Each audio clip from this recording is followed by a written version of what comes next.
Hello Ramachandrapuram. నేను మాత్రం గోదారమ్మేనండి. మొన్న నేను హుషారు పిట్టలు మూవీ చూసా. ఆ చూసినప్పుడు మగవాళ్ళు వెనక నుండి బ్యాడ్ లాంగ్వేజ్ తో గట్టిగా ఆ సినిమా మూవీ వినపడకుండా మాట్లాడుతున్నారు. అసలు వాళ్ళ సౌండ్ నాకు ఎక్కువ వినిపించింది. ఒక మూవీ మన వరకు తీసుకొచ్చారంటే వాళ్ళ వెనకాల ఎంత కష్టపడి ఉంటారో ఒక్కసారి ఆలోచించండి. ఇదంతా ఎందుకంటున్నారా? నేను సూర్య సినిమాక్స్ లో ఇరుముడి మూవీకి మా ఫ్రెండ్ తో కలిసి వెళ్ళా. చాలా రోజుల తర్వాత. అంటే మేము వాల్టేర్ వీరయ్య మూవీ చూసాం, లాస్ట్ మూవీ. తర్వాత నేను వాళ్ళ అమ్మాయి మా పెద్ద కోతి కలిసి వెళ్ళాం. ఇందులో రవితేజ బాబాయ్ ఉన్న లుక్ చూశారు. అసలు ఆ సినిమా పేరో తెలీదు, ఎమోషనో తెలీదు, ఆయన మాటలో తెలీదు.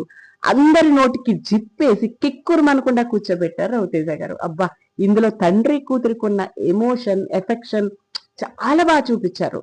ఇది చూసాక రవితేజ లాంటి నాన్న, రవితేజ లాంటి బాబాయ్ ప్రతి ఆడపిల్లకి ఉంటే ఎంత బాగుంటుందో అనిపించింది.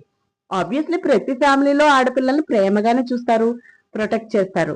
కానీ కొన్ని సిచ్యువేషన్స్ ని ఈవెన్ అమ్మాయినా కూడా అమ్మాయి చెప్పుకోలేదు. అలాంటప్పుడు ఆ ఫీల్ ని ఎవరికైనా షేర్ చేసుకోవడానికి ఒక ఫ్రెండ్, తమ్ముడు, మామో, అక్కో అన్న ఎవరైనా ఒక బంధం ఉంటే ఆ ప్రతి ఆడపిల్లకి అసలు ఇలాంటి బాధాకరమైన సిచ్యువేషన్ ఎదురవ్వదు. ప్రతి తండ్రి కూతురే కాదు, ఫ్యామిలీ మొత్తం అంతా కలిసి చూసే సినిమా ఇది. చాలా అంటే చాలా కనెక్ట్ అయింది. ఇక మల్లెపూల పల్లకి సాంగ్ చూసారు.